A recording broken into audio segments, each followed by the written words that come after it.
পাহাড় ও অরণ্যের মধ্যে মহাদেব শিব ধ্যানমগ্ন ছিলেন।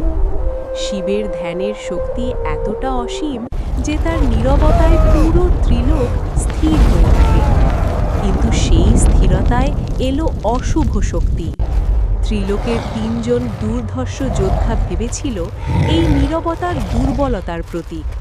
তারা একত্রিত হয়ে মহাদেবকে পরীক্ষা করতে এগিয়ে এলো।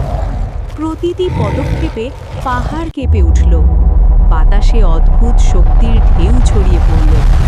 মহাদেব কোনো রকম আতঙ্ক দেখালেন না, তার চোখে শান্তি, মুখে অটল ধ্যান। তিনি ধীরে ধীরে ত্রিশূল হাতে ধরলেন। এই মুহূর্তেই চারপাশে আলো ঝলমল করল, বাতাস কেঁপে উঠল, সমস্ত প্রাকৃতিক শক্তি যেন কাঁপতে লাগল। ত্রিশূলের এক আঘাত যা কেবল ধ্বংস নয়, এটি ছিল ন্যায়ের, সততার এবং সত্যের প্রতীক। তিনজন শক্তিশালী যোদ্ধা সেই আঘাতে কেঁপে উঠল। ভয়, বিস্ময় এবং শ্রদ্ধার মিশ্রণে তারা পিছিয়ে গেল। ত্রিলোকে শান্তি ফিরে এলো, অশুভ শক্তির ছত্রভঙ্গ হল।